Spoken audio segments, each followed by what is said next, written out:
everyone. Welcome to Plenary 1 of the International Safety at Sea webinar series. My name is Laura Key, and I will be your host for today. The International Safety at Sea event is an annual conference organized by the Maritime and Port Authority of Singapore as part of its commitment to promote safety at sea. This year, we are heartened to have over 600 participants from more than 60 countries joining us, with key decision makers from governments around the world, as well as representatives from different sectors of the maritime industry. Thank you for joining us, and welcome back if you had also logged in to our opening session yesterday. To begin today's webinar, I would like to invite Ms. Gillian Carson-Jackson, President of the Nautical Institute, to deliver the keynote presentation. Ms. Carson-Jackson, please.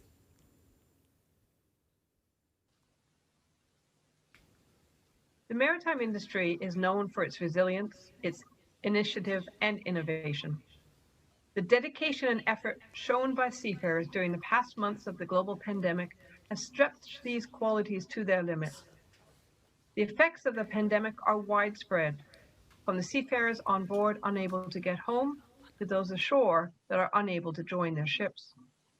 With the contract nature of the industry, those ashore are unable to earn an income, adding stress to an already stressful time. Those on board are unable to see their loved ones, stretching their mental health and physical resilience to the limit. Keeping key workers safe. The maritime professional during COVID-19. A few words about the Nautical Institute to start. I'm sure that many of you are aware of the Nautical Institute, likely through the magazine Seaways or one of the many publications. It is certainly humbling to be elected president of the NI, and an organization that represents the maritime professional on a global scale through its consultative status with the IMO, active participation at IALA, and more. I feel, though, that the power of the Nautical Institute is through our amazing membership and our branch network. It is such a pleasure to be participating in this session, which is being moderated by the chair of the NI Singapore branch. I want to thank MPA for inviting me to present at this very unique event. The commitment to maritime safety, particularly during these trying times, means that we can access expertise, discuss professional issues, even though we may not be physically present. This event underlines the strange year that 2020 has been.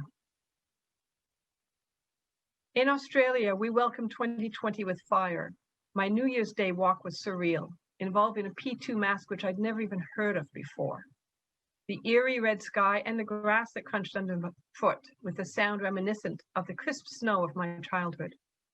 It was a difficult start to the year, but I felt relief that the fire season would soon be over. Our days of being alert but not alarmed, as the daily briefings told us, would soon be over.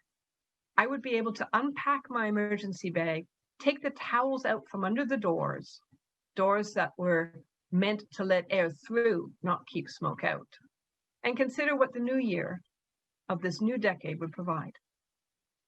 Then we heard of a virus that was causing concern overseas, far away, not in Australia, not at home. At home, we still had fires to deal with. We were thinking about back to school after the summer holidays. Little did we know that this virus, this COVID-19, would influence our lives for months and months and months. While we are now facing the next fire season in Australia, we continue to live in a world in the grips of a global pandemic.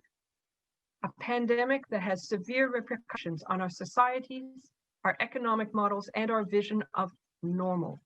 The new normal is something I'm hearing more and more. A normal with masks, with social distancing, with limited international and, yes, national travel. Here in Australia, I am looking forward to the internal borders opening up so that I can visit my daughters who live in Melbourne, a 7-hour drive from Canberra. I'm looking forward to the option to be able to drive 7 hours within my own country after 7 months of internal border closures. Seafarers are wondering if they can travel to and from their place of work, the ships, which often involves days of travel across international borders. We are in the midst of a seafarer crew change crisis.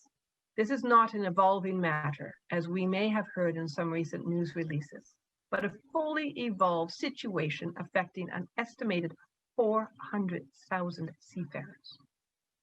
During an event that was held in the margins of the UN General Assembly in September, participants heard from someone who had returned from the front lines. They said, "Not knowing when or if we will be returning home brings a severe mental toll on my crew and myself." This is a scenario that we have been facing in the maritime industry now for months. It's a situation that is highlighted on social media, reaching beyond the maritime echo chamber to reports in mainstream media, including the BBC and the Financial Times. On March 24th, I began a personal project to help feel connected with what was happening beyond my lockdown in Canberra. A series of short videos on the maritime professional during COVID-19. Now, more than 34 videos later, I find I continue to hear the same concerns. Seafarers on board vessels want to go home. Those at home want to go to work. And those who are working in the ports, the pilots, the VTS, the harbor masters, they are concerned that they may be infected and bring infection on board a vessel, or bring infection into their homes. So there are still some 400,000 seafarers that need crew change to happen. To put that into perspective, the population of Canberra, the capital of Australia, is 457,000. So the number of seafarers affected by this crew change crisis is almost the same as the population of Canberra. That's a lot of people. And each seafarer is someone's mother, father, son, daughter, brother, or sister. The impact of crew changes goes well beyond the actual seafarers themselves. Their families and the communities are all feeling the effect. As a maritime professional myself, I feel first and foremost the pain of the seafarers, but I also feel the frustration of those who are trying to make change happen. There are good news stories, companies and organizations that are going the extra mile to support seafarers and all maritime professionals. It is important to recognize this and support their hard work. Their efforts over the past months have resulted in successful crew changes. Sometimes a word of thanks can make all the difference. And the Nautical Institute has instigated the certificates of recognition for just this purpose. Over the months, the NI has awarded these certificates to individuals afloat and ashore, as well as to organizations that continue to work tirelessly to support seafarers. I have been honored and humbled to participate in some events to recognize their efforts. These certificates of recognition are one way that the Nautical Institute has been focusing on what we can do to support not only our members, but all maritime professionals during these strange times. As you know, it can be difficult to navigate all the information available on the internet about COVID-19, seafarer welfare, and more. Early on during the pandemic, the Nautical Institute began compiling resources and presenting these in one location on our website. If you go to the website, you will see the link to the resources. The implementation of the NI webinar series, a weekly webinar on a wide range of topics, continues to be popular, with 300 to 500 participants joining us each Thursday. The webinars are free, and videos from the webinars are posted on the NI YouTube channel.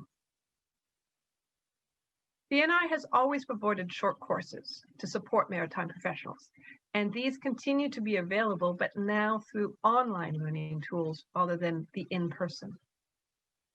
For members of the NI, the free VideoTel courses are still available, one per year, but now there are additional courses available, including a full access to online microlearning. These are just some of the ways that the Nautical Institute is working to help maritime professionals keep safe during these times. Living on board for months and months with no opportunity to even walk ashore, and concerns over access to healthcare should you become ill, all of this is having an effect on those on board.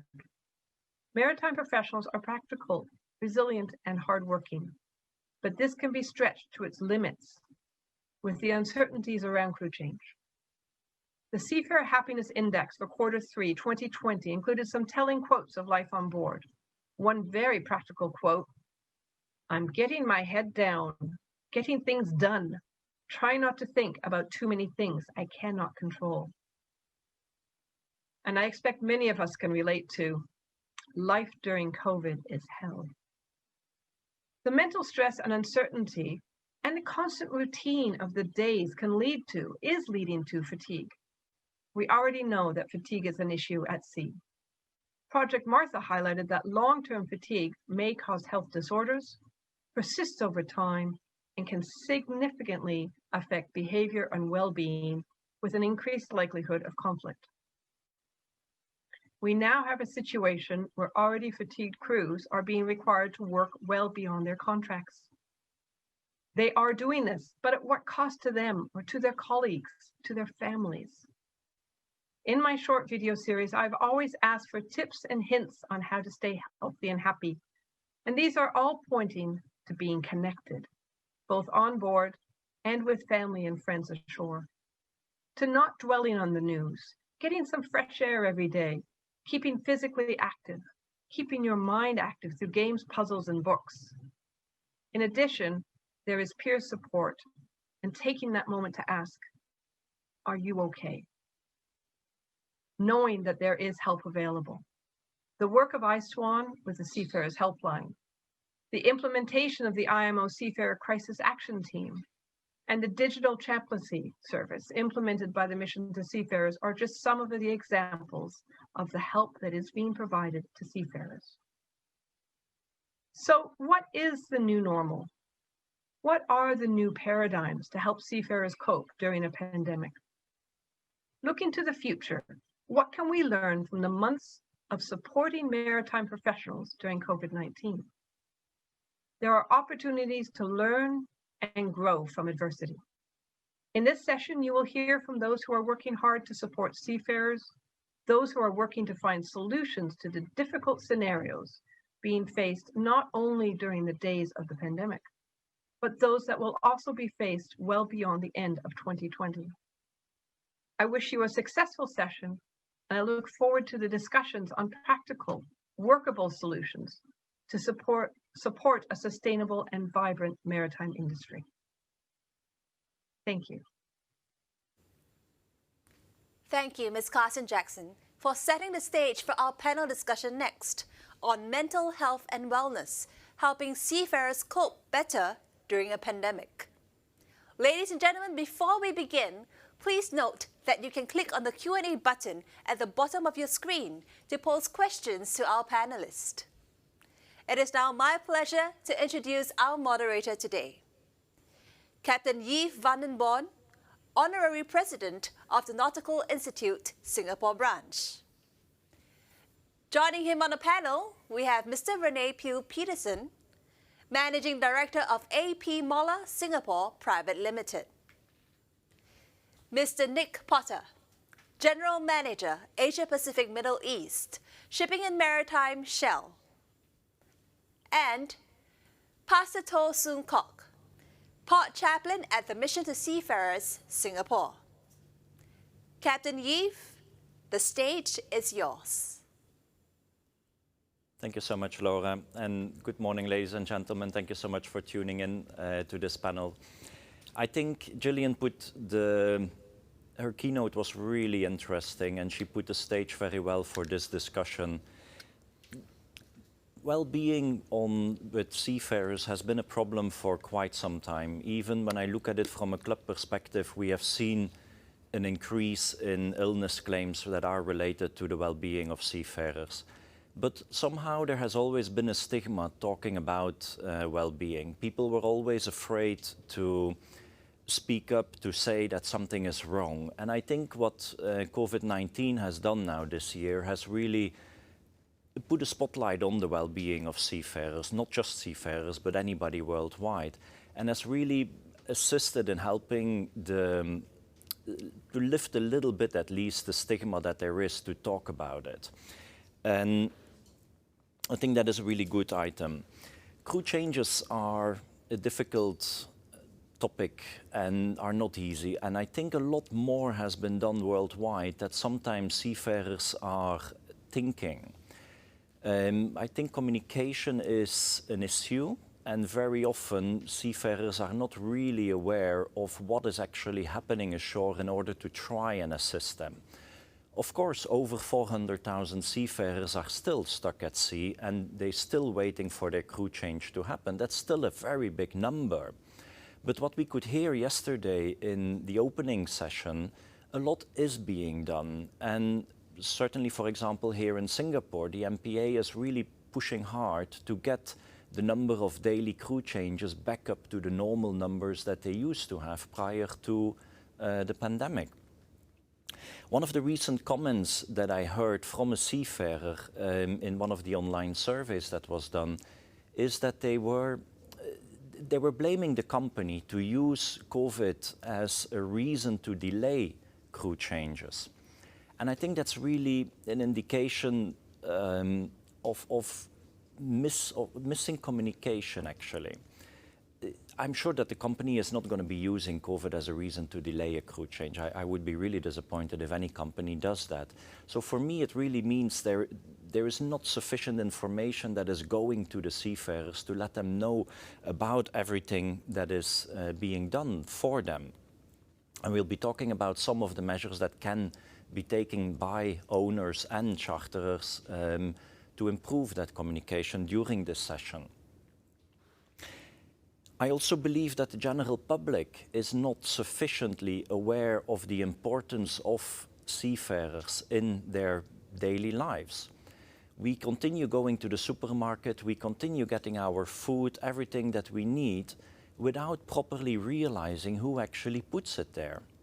And that is something that needs to be further improved, and governments worldwide need to continue pushing on this message that the big work that seafarers are doing. And Esben yesterday during the opening session was referring to an initiative now over the Christmas period that will be done with just that effect, just that aim to make the public more aware about the importance of the shipping. Could we have the 2 slides on the screen, please, for the results? During the registration that was done, you filled in a number of questions, and I thought it was quite interesting to look at these results. On the first question, what you consider to be the most critical challenge for maritime safety at the moment in this new normal, quite clear indication that crewing, manning, retention is the problem to focus on. Even the second question, where we were asking you what is the major shift that is urgently required at the moment to improve the seafarer well-being, people were very clear, and half of you were indicating that minimum operating manning levels is what should be focused on. Now, what I thought would be interesting is if we can ask you a live poll, and we focused, because of your answers to these pre-event surveys, we wanted to focus the live poll on the crewing side as well. And if we can put up the live poll, please, then you will see a few questions there on items that we feel should be focused on in the near term. So this question is predominantly within the next 3 years. What do you feel should we be focusing on? We will leave the poll running for a little bit while I do a few questions here. And René, if I can come to you first, from your owner's perspective, what do you feel are some examples that Maersk, for example, has put in place to improve the well-being of seafarers? Thank you, Yves. Before I go to your question, let me just say that as a representative of Maersk and as Vice Chairman of Singapore Shipping Association, it's a great pleasure to be here today on this very pertinent issue. I think I will also echo your comments on the impact of crew change on the wider economy. I think this is very much seen as a shipping industry problem, but it is a challenge for the wider economy. If we don't manage this challenge, this will pose a threat to international trade, to international supply chains, and have a wider impact on income, job, and opportunities also for people ashore and outside the shipping industry. So I think it's very important to stress this. Let me then return to your question, Eve. In Maersk, one of our core values is our employees, the right environment for the right people. And with that as a starting point, we have taken a number of measures to improve the conditions for our seafarers during the pandemic. Communication, as you mentioned, is always a challenge, so we have increased the bandwidth of internet access for all our seafarers. We have also put Wi-Fi boosters on the vessels, so whenever the ships are in port, there's better access to internet while in port. We have also invested money in entertainment systems, and in general tried to beef up the access to entertainment, etc. We have also created an employee assistance program for the seafarers and for their families. It's actually a neutral entity where the seafarers, if they're feeling low or depressed, can reach out, and so can their family, and get some advice on how to deal with the pandemic. It goes without saying that we provide information and provide about how to protect yourself from COVID, PPE, and also building strong and resilient processes to make sure that our seafarers can go from home to vessel and back home again. When all of that is said, the main challenge is still to give our seafarers a precise prospect of when they can get relieved. And that has honestly been a bigger challenge than we had hoped for. Thank you, René. Can we put up the results of the live poll? Yes, thank you. This is interesting. Increased manning levels is the biggest one, followed by crew mental well-being. Okay, that is interesting. Later, towards the end of the panel session, we will put up the same poll, but then for the long-term prospect. So this is interesting that we should be focusing on for now. But Nick, if I can come to you, and I know that from your perspective, Shell is having various hats as an owner, as a charterer, even as a terminal operator. But I'm a little bit looking at it from a charterer's angle, though please feel free to comment from an owner's side as well. There are quite some reports in the media that owners are having problems trying to arrange crew changes because of charterers' restrictions, actually. How do you look at that from your side if one of your charters wants to deviate the ship for a crew change? Thank you, Yves, for the question, and good morning. And it's an honour to be here talking about a very critical subject. I think first off, the safety of our seafarers is our absolute priority right now. We're in challenging times. It's going to be very easy for the industry to take its eye off the ball, and we must let that happen. We must maintain the safe environment through these times as an industry for our seafarers. And I think no seafarer should ever feel unsafe or miserable at their work. And I think we all have a role to play in making that happen. At Shell, we've been working with governments worldwide to support seafarers. We've also been sharing our own experiences and processes across the shipping industry. And as charterers, as you ask, we work with our time charter owners and managers, and we basically have ongoing dialogue to forward plan the needed crew changes, and that has been working out well. It requires significant effort, of course, to make that happen. I think we've been sharing those experiences actually at an ICS and IMO level as well. I think as on the owner side of things, we developed what we've called the Green Loop process, which is, we trialled it some months ago in Wales. We set up a crew relief facility there. And since then, we have safely changed over 1,500 Shell seafarers across the world at more than 20 ports worldwide. And again, those processes we've shared with the wider industry. I think if we talk about the mental well-being piece to this, that's coming through, of course, so importantly in the survey, it's absolutely paramount that we spend time on mental well-being right now. We've recently launched the MaritimeWellbeing.com website and an app, which is giving ship managers and ship owners direct access to tools that they can draw from. Look, and I think finally, the challenging times are set to continue, and I think there's some priorities that we need to work on as an industry. I think that includes working on common standards for crew change globally, and drawing on some of the best practice that's been developed across the industry.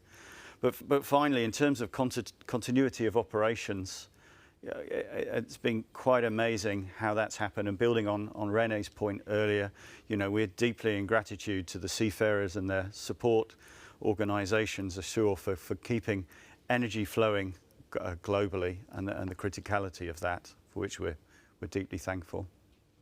Thank you, Nick.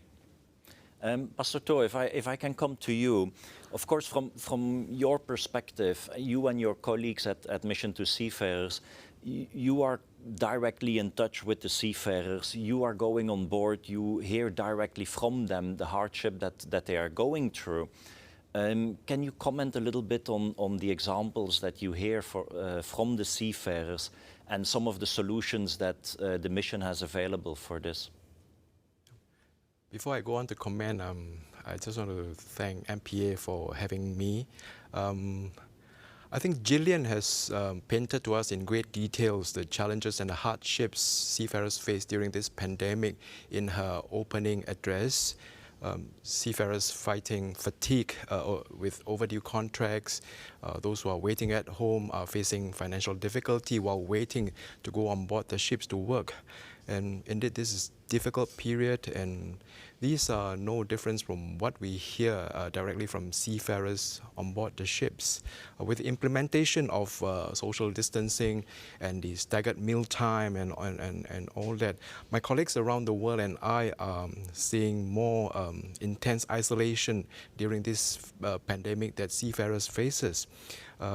This has been reflected to our Secretary General in our IHQ in London, and Mr. Esmond Poston has also echoed this in his opening speech yesterday. Well, during this period, we just have to be innovative and be prepared for the new phase of our work as we emerge into a changed world. Face-to-face interaction with seafarers are kept to a minimum for fear of the transmission of the disease. We are now increasing our effectiveness in delivering our work digitally. Contact with them are purely by emails, by text messages, through our social medias. And on top of that, MTS has developed a digital platform where we have 25 trained, qualified chaplains around the world across all time zones to operate a chat line. And this is to address the worries and the concerns seafarers are facing. And these chaplains are mental aid trained for pastoral counseling. They will be able to identify issues that seafarers face and refer the problematic cases to chaplains around the world. And with this current fluctuation of this pandemic, I believe digital platform is the way to go forward in time to come. Thank you, Pastor. And recently, Lloyd's Register published the results of their online survey on maritime workers' well-being. And looking through the results of that survey, it was really clear, what I mentioned earlier, that communication is a problem. And this is not just communication between the company and the seafarer on board, but also between the company and seafarers waiting for a contract ashore, or even between the company and the families who are waiting ashore for their loved ones to come back. What I think is important is, and certainly what Pastor was saying about all these services that are available to seafarers, again, I wonder sometimes that seafarers are not aware of everything that is available, not only from the mission, but also services from ISWAN or from Sailor Society or any other charity that is working for seafarers. But if René, if I can come to you first, maybe. How is Maersk? I mean, I know earlier you mentioned you have improved the bandwidth on board, but when we look particularly at communicating on the crew change issue or on services that are available to seafarers, what has Maersk done that has improved that situation? And what can we do about this in the long term to permanently improve this aspect? Thank you for that question, Yves. I think this is, we talk about communication, but what is really important here is more than just communication, it's dialogue. Dialogue caters for collaboration, dialogue caters for preventing misunderstandings and conflicts and frustration. So there's no doubt we have to work as an industry a lot more with dialogue with our seagoing colleagues. What we have done in Maersk, and that's a first step, we have created what we call a Seafarers Cloud identity. For now, it only applies for our top 2 officers on board our vessels.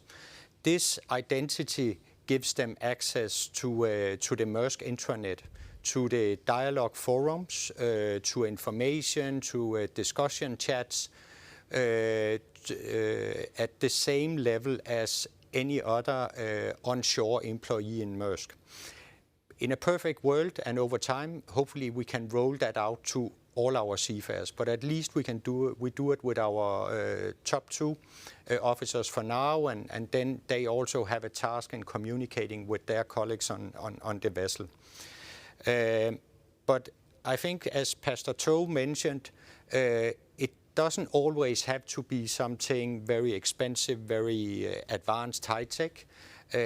Creating WhatsApp groups, creating chat forums on different social platforms is very important to increase and develop the dialogue between ship and shore. So this is something which is high on our agenda. Thank you, René. Nick, looking back again, particularly at the Wi-Fi element, and I really appreciate that a lot of companies are increasing the bandwidth of Wi-Fi and availability on board of ships. There's a flip side of the medal, though, to having Wi-Fi access on board. And personally, I'm not too much in favor of giving unlimited access to seafarers, because you have the risk of creating antisocial people, because they will all go in their cabins, if of course they have Wi-Fi in their cabins. It depends. But what is your view or Shell's view on providing Wi-Fi on board? Thanks, Steve. So I think the bigger issue at the moment, of course, is making sure that it's absolutely vital that seafarers have access to home and to families. And I think also the benefit of Wi-Fi at the moment is that seafarers can access online support tools and facilities. Yeah, I think you talk to a lot of ship managers, and there's various pros and cons that come with the use of Wi-Fi. I think there's an onus on us, on the con side, to support the potential consequences that come with this. Within this region, I've tried during the pandemic to set up at Shell terminals Wi-Fi facilities so that visiting ships and seafarers can access those facilities for free. I've seen some very positive stories coming from that, whether it's about new fathers being able to see their newborn sons through video that they wouldn't have otherwise been able to see. But I think in terms of some of the challenges, I heard a very moving story recently. A chief officer, as soon as the vessel had tied up, he accessed the Wi-Fi to contact his wife, and she told him that her father had passed away of COVID-19. They also were expecting a baby any day soon, and she was grappling with having toddlers to deal with as well. I think that environment is happening, of course, around the world in different forms right now. So you can imagine the mental welfare implications on that family. In that case, our staff at the terminal, our marine officers at the terminal, they have access to our support tools, our maritime partners in safety, our resilience, our Let's Talk tools that are open to the industry. And they are actually able to support, through the vessel being alongside, sit and listen and be available all the way through the loading of that vessel, just to provide support. So I do think there's an onus on us at the same time to help with the consequences, particularly in this very challenging period. Thanks, Nick. And actually, building on that, Pastor To, I mean, of course, in the situation that Nick was describing, I think it really is important for that chief officer to be able to speak to the family. But there are other situations where, for a more minor reason, the family will try and contact the seafarer on board, and that may not always be the opportune moment. I know that the mission is having a family network in place that actually would be like a first response to the family for smaller items. Can you tell us more about that? Yes, Yves, you rightly pointed out the importance of communications. But I don't think for families to contact seafarers over minor issues are a problem per se, but I believe an awareness has to be created.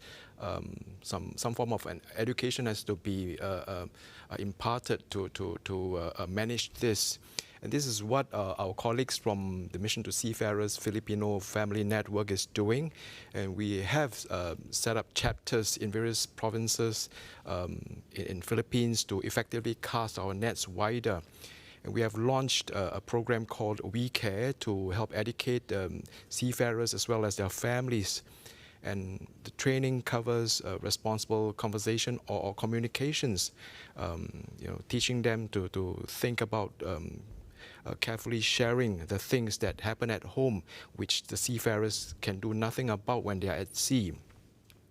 And also managing their times for when on social media, when they're on board, guarding against internet addictions for social medias and online gamings, financial matters as well in terms of budgeting and managing their spending on their hard-earned money.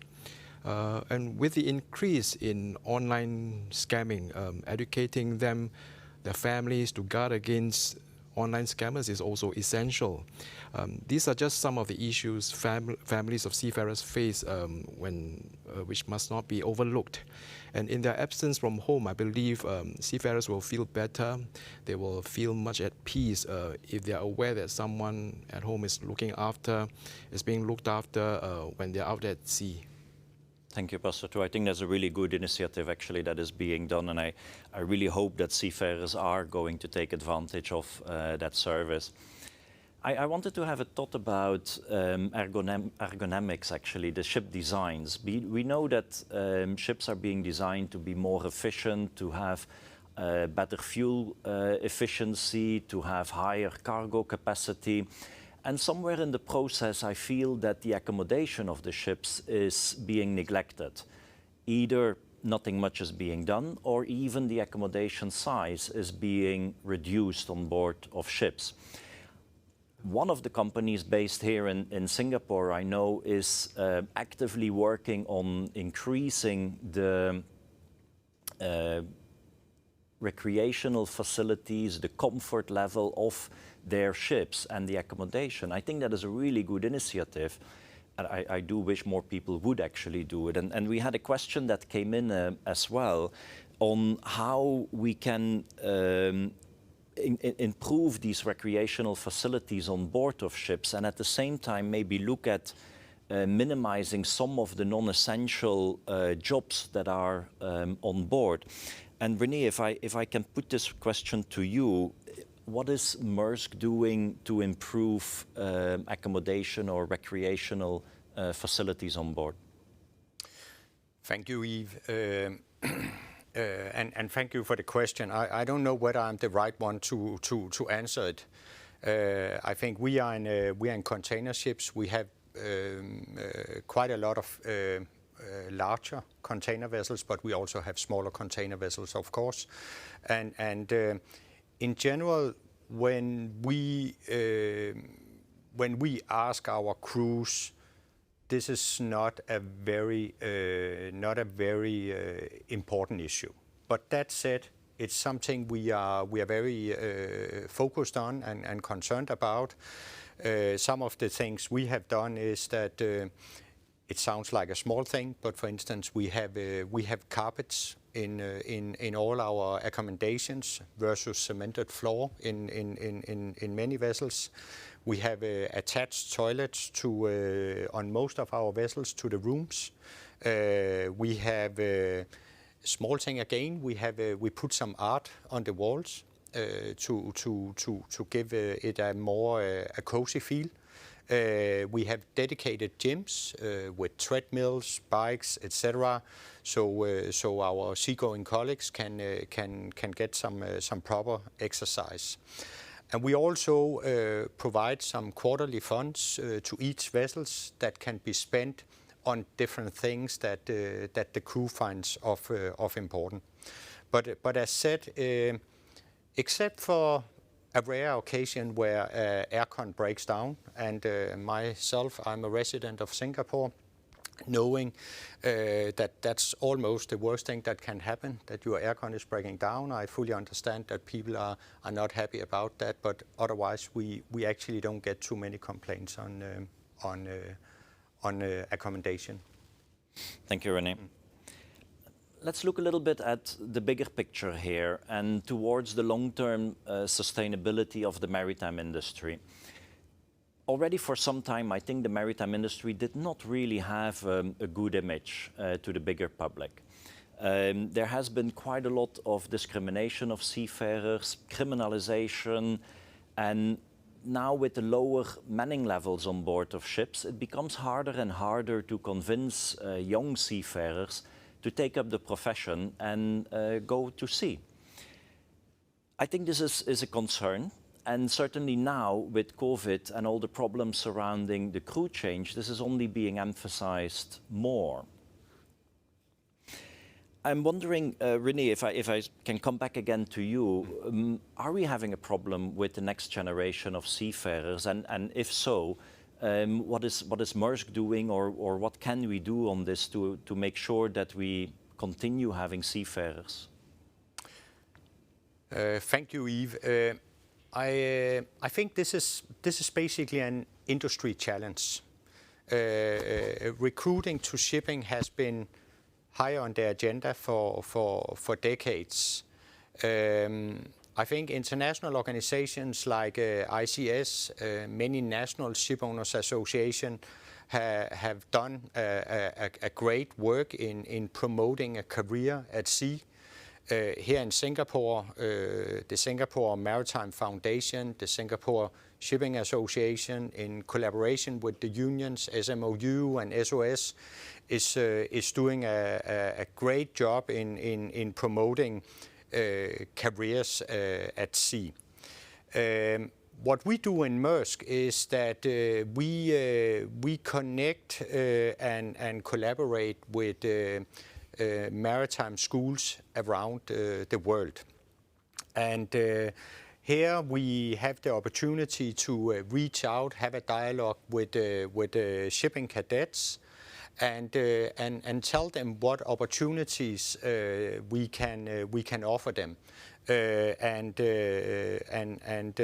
We also, as a side remark, we proactively also try to promote female cadets and in general a diverse intake of seafarers. But I think it is an industry challenge. I think a lot is done on industry level, but we as shipping companies, individual shipping companies, also have a role to play.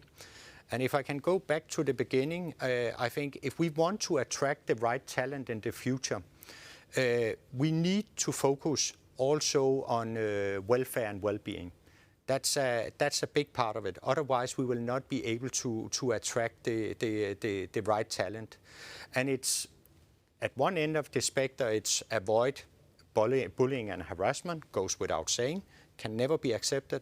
At the other end, it's also about promoting the opportunities that there are for seafarers, the opportunities to get a huge and interesting responsibility, basically running vessels with a value of, in some cases, $200 million. That's a great responsibility and a fantastic opportunity. But it's something which is high on our agenda here. I'm actually presently contemplating the idea of employing a marine welfare manager who will be dedicated only to look at how we can enhance welfare and well-being in the Maersk fleet. So if there's someone out there who is interested in this issue, then feel free to send me a mail or a text. Thank you. Thank you, René. And actually, Nick, building on what René was saying, companies like Maersk and Shell are industry leaders. And I feel that kind of company needs to put the example in the industry and needs to lead. What are your thoughts and what is Shell doing in that respect? So thanks, Yves. I'll come back to the longer term needs in a moment, if I may. I think in the shorter term, we've got some critical issues in our industry to deal with. It's no secret to Shell that our core priority is a zero incident industry, and that includes the mental welfare aspects of this. I think that we have to really work together. It requires essential collaboration to be able to achieve that. And that's why we put together 8 years ago the Maritime Partners in Safety program of 500 CEOs, 500 companies coming together to work out what's needed to get to that zero incident world. And that journey so far has gone well. We have reduced safety incidents of serious and potentially serious incidents by over 6 times. From a frequency perspective, but that journey needs to continue. In terms of talking about mental welfare, it was already at acute levels before the pandemic happened. Now, we've been working, in fact, we've recently commissioned probably one of the biggest studies into seafarer well-being, where over 700 academic papers were reviewed, 50 journals and 30 interviews of safety, psychologists, experts, professionals in human factors came together. And that formed the basis of the Maritime Wellbeing website that's freely available to all seafarers, and it's directly applicable to seafarers and their families to use. And I think that builds on the Let's Talk and the resilience programs that we've done in the past. Longer term, coming back to that question, absolutely, the value proposition of going to sea, we've got to do more as an industry to improve that. We need to be able to move our seafarers to thriving, not just surviving in terms of supporting their resilience right now, and that requires a compelling case to go to sea. And the onus is absolutely on us as an industry to demonstrate what that compelling case is. You know, making it clear what the career opportunities from a profession of going to sea look like. Where can it take me? Where can it take me on board? Where can it take me ashore? Demonstrating our industry has care and empathy to support our people. Also building on the living quarters. We want an environment that people want to be in, want to work in, and enjoy for the future. So I really want to see us come together to work on some of these longer term issues, but we have some critical shorter term challenges to work on together as well. Thank you, Nick. Pastor To, if I can come back to you, we received a question from the audience as well on types of surveys or analysis that the mission would be carrying out to understand better what are the issues that seafarers and their families are facing, and at the same time, if I can ask you, what is the feedback that you are getting from seafarers about wanting to go to sea? All right. Let me respond to your question first, Eve, before I go to the audience questions. Through our interactions with visiting seafarers and also our Seafarers Happiness Index, which the mission has developed, we have received feedbacks about how seafarers feel about their future. Of course, there were some disappointments with the way the end of contracts repatriation has been handled. Some were concerned about the additional workload due to the reduction in the number of manpower on board. And to encourage a person to stay on in their career, we always believe that apart from fulfilling the basic needs such as salary, food on board, communication, and moving up the ladder, the safety aspects, finding out the needs of their own crew is certainly the first step to take in order to retain crew strength. What the industry can do is, I would humbly suggest to use the Seafarers Happiness Index, which the audience is asked. This is formulated by the Mission to Seafarers. It is a survey that is anonymously filled up by the seafarers, and a report at the end of the exercise will be generated, which tells us the level of happiness or satisfaction of the seafarers in your company. Companies then can make changes, and then this will also be an expression that the crew are valued and also appreciated. And I strongly believe that showing gratitude and giving due recognition to any persons would greatly motivate them to find joy in their work. Thank you. Thank you, Pastor. Coming back again to our poll that we mentioned earlier about increasing the minimum manning levels on board. I'm sure everybody is aware that minimum safe manning is the mandatory part and that the operational levels on board are not mandatory. Now, from a tanker's perspective, the charterers, the oil majors will have a crew matrix requirement which will ensure that there are sufficient crew on board. But the dry sector does not have something similar. So the question, little bit in my mind, is how can we make sure that we improve the operational manning levels on board as compared to the minimum safe manning that is required to only sail from A to B without having to do maintenance, or in some flag states don't even require you to cook on board. So my question there, and there's a couple questions that we got from the audience on this as well. One of the items is how can we indeed work on improving these manning levels on board? And another question that also came in from Danish was, the office side should make sure that we are not excessively asking questions to the ship. And quite often you will see that crew on board is being asked questions that actually the office themselves have available.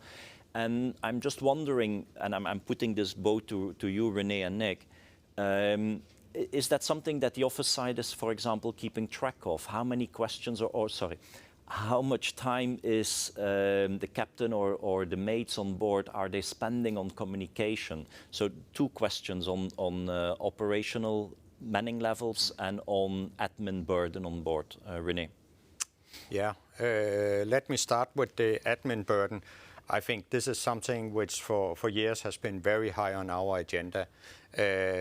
Of course, we shouldn't waste the time of our colleagues at sea. They have enough to take care of while being there, and we will continuously try to clean up in what information is needed. As mentioned before, I think what is really important here to improve welfare and well-being is about dialogue, not about just communicating back and forth without having a dialogue. So this is something we definitely look into, and to ensure that we are not asking useless them to provide information which are not really needed. I think also with the digital era, we can actually, in our headquarters, in our operation centers, we can pick up more and more information. So it's not like the master or anybody else on the bridge, etc., has to provide information by sending a mail or something like that. And I hope this is something which will develop in the years to come. On the minimum manning levels versus operational manning levels, I will be honest with you, I'm a little bit surprised that this is a major issue. I think any responsible ship owner will make sure that there is a manning level that fits to the vessel, the size of the vessel, the trade it's operating in, and the cargo it's transporting. I think if you look at a container vessel and look at the value of the cargo we are transporting on such a vessel, it's very important for us to have the right manning level, whether or not that's on the minimum level or above the minimum manning level. Just as an example, we carry a lot of reefer cargo, a lot of reefer containers. Here we deliver a service to our clients, and the promise we give to our clients is that we will get their reefer cargo from A to B in exactly the right condition. And if I need to have a few extra electricians on board to make sure that my reefer containers are running smoothly, that goes without saying. Yeah, I'm a little bit surprised that this is a problem, but of course.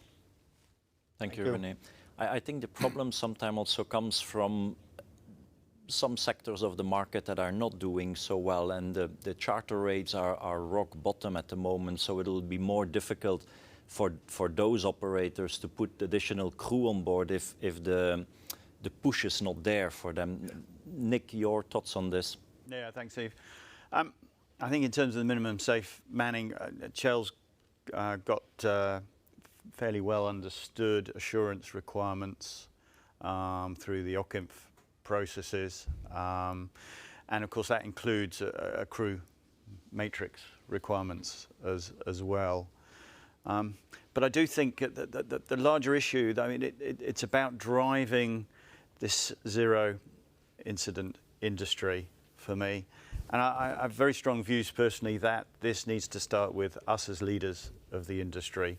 We need to drive that journey, and we need to demonstrate visible and felt leadership through our organisations to the seafarers on board the vessel.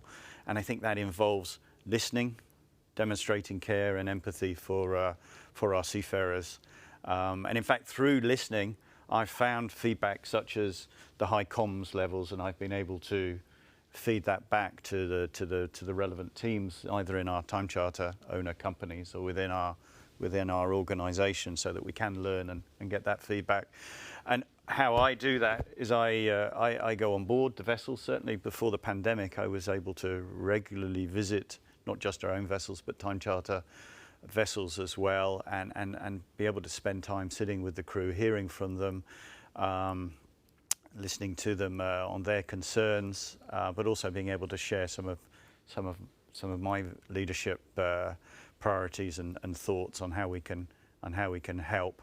And I also, as well as it's got a little bit harder since the pandemic, but we're now moving to doing virtual visits, and we're certainly encouraging our partner companies to do the same. But I find that a very powerful way of making this connection and having this feedback mechanism to work from. Thank you, Nick. Pastor To, if I can put this question to you. How are ship owners looking after their seafarers' physical and mental health on board ships? And if the crew wants to have any assistance, are they able or are they even allowed to call someone? Well, in general, I have not, as far as I'm concerned, I have not heard any complaints about seafarers not being able to have access to communications and all that. But I do hear that because of the limited Wi-Fi that is given on board, allocated to them on board the ship. So in that respect, communications can be then limited. Technically, no one is stopped from making any form of contact with land, with any organizations and all that. That will be my response here. Thank you, Pastor. If I can come back to a question that we had yesterday during the opening plenary, that wasn't answered at that point, which I think might be interesting for this panel to discuss. And it may come as a strange question. I think this will be for René and Nick.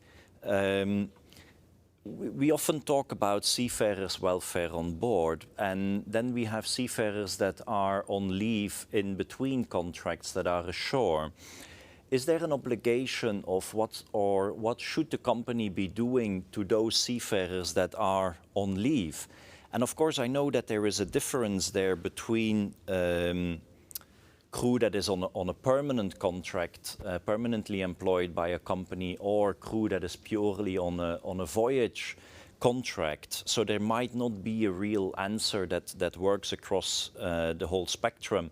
But what are your thoughts on what can be done for seafarers that are on leave? René. Thank you, Yves.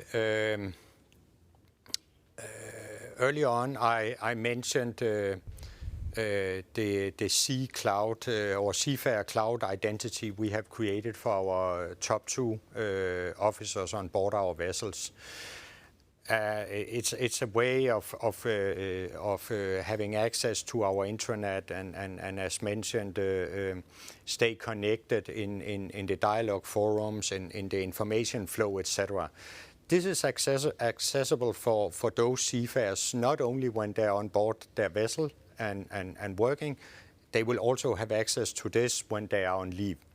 And I think for those of our seafarers who are on permanent contracts, it's a full package, if I can put it like that. They are part of the company, and they are part of the company when they are on board their vessels, but they're also a part of the company when they are on leave. Just like the rest of us here, who is having a career at shore, we are also a part of the company, even though we take some vacation in between. So I think this is a natural trend with the possibilities that digital communication, etc., is giving us. I think we can develop this a lot further. So when we look down the road 3 or 5 years from now, I'm pretty sure we will have taken this to the next level, not only at a company level, but probably also as an industry. Thank you, René. Nick, same question for you, but also at the same time, earlier you mentioned the green loop process that you are having. We had a question to ask for a little bit more of information on that as well. Okay, thanks, Eve. In terms of access to information while crew are on leave, those tools, the maritime wellbeing, the Partners in Safety, Resilience, Let's Talk, all freely available through, and you can web search them to find them. So freely available whether crew, whether seafarers are on leave or at sea. But I think the other aspect to it, we've been working quite closely with the many manning agencies. So as part of our Partners in Safety program, we have done a number of seminars in key manning locations in Manila, in Mumbai, and in Shanghai. I think in Manila we brought over 60 manning agents together to share some of these tools so that they understand also how to support seafarers. That's proved quite effective. The Green Loop process, which is really about standardizing the way that we safely get seafarers on board and off sign, including the quarantining processes when we do the testing. Maybe we can look at how we can share a little bit more in detail around that, perhaps as an outcome of the conference through the material there. Be very happy to share that. Thank you, Nick. We are slowly coming towards the end of this first session today, so I would like to ask all my panelists actually for, in short, 1 minute, what is the most important item for you that you feel that we should take away and that we should be working on towards the improvement of well-being for seafarers? René, if I start with you. Thank you. Thank you, Yves. I think what is very important is just now we read a lot in the press about vaccines against COVID, etc. There's a lot of predictions about when this is getting rolled out. I think as an industry, we have to prepare ourselves for a situation where crew change will remain a challenge for the full year of 2021. And I hope that maritime administrations, governments, etc. around the world and the industry will take this problem serious. It's not going away just now. On the same note, as it was also mentioned in the opening yesterday, in respect of global trade and COVID, our seagoing colleagues are the heroes here. They are our industry's frontline workers. And I also hope, it's a plea, that governments around the world will recognize seafarers as frontline workers and as people who need to be in the front whenever vaccines are getting rolled out. We have to do this because we owe it to the seafarers, but also because this is a way of ensuring that trade and supply chains can move freely. Thank you. Thank you, René. Nick? I think for myself and Shell, it's maintaining that safety rather is an absolute priority at all times, and we all need to work together collectively to make that happen. And I don't differentiate mental welfare from safety when I say that, and that no seafarer should ever feel unsafe or miserable at work. And we've all got a role to play in that. And I think as leaders, we have an increased role to demonstrate that visible and that felt leadership. I think it's also about ensuring that seafarers have the support and they have the tools available. We've worked very hard to help and support with those. And therefore it's about awareness that people understand that these tools and the support facilities, including the Mission to Seafarers, are available to do that. And I think it's largely about creating that common platform for international crew change to be happening as we roll forward, and again coming together to get the best practices around that. Thank you, Nick. Pastor Tor, your closing thoughts? Yes. Extending to what Nick has said, I believe this is a call to all seafarers. Should you require any help, seeking help is not a form of weakness, but to a form of protection, mechanism to protect yourself against any harm. So please be willing to come forth to seek help, to protect yourself, so at the end of the contract you are able to go home safely to your family and your loved ones. Thank you. Thank you, Pastor To. I just realized that I forgot to put up my second poll, but let's skip that in the view of time. From my perspective, I think we had a really good discussion here this morning. There was a lot of important points that were mentioned by the various panelists. And we really need to work on all these problems. If we want to be able to have seafarers on board of our ships tomorrow or in the future, we really need to solve these problems now. And I want to re-emphasize again one item that I said earlier about Seafarers Delivering Christmas, an initiative that was put up by Ease One, by ICS, by a number of organizations to emphasize the importance of seafarers in the world. And I will end on the same saying that has been used yesterday. Please don't ignore seafarers. Ignore them at your own peril. So I would like to thank very much my three panelists here for your time and your wise words this morning. Thanks very much to the audience for listening in. And Laura, back to you. Thank you, Captain Yves, Mrs. Peterson, Mr. Potter, and Pastor To for your insights and a most interesting discussion. And that concludes Plenary 1 of the International Safety at Sea webinar series. Do join us this afternoon as our keynote speakers and panelists will focus on ship safety and incidents at 2 p.m. Singapore time and ship management in the new normal for Plenary 3 at 4:30 p.m. The winners for the MPA International Safety at Sea Awards will also be announced during Plenary 3, so please do join us and support the winners. We would also like to get your views on today's session. We hope that you can take a few minutes to complete a feedback form that will pop up later when you exit this webinar. And last but not least, you can take part in our quiz at the end of each session to win Amazon gift vouchers worth 50 Singapore dollars. To qualify, just scan the QR code or click on the link posted in the chat window.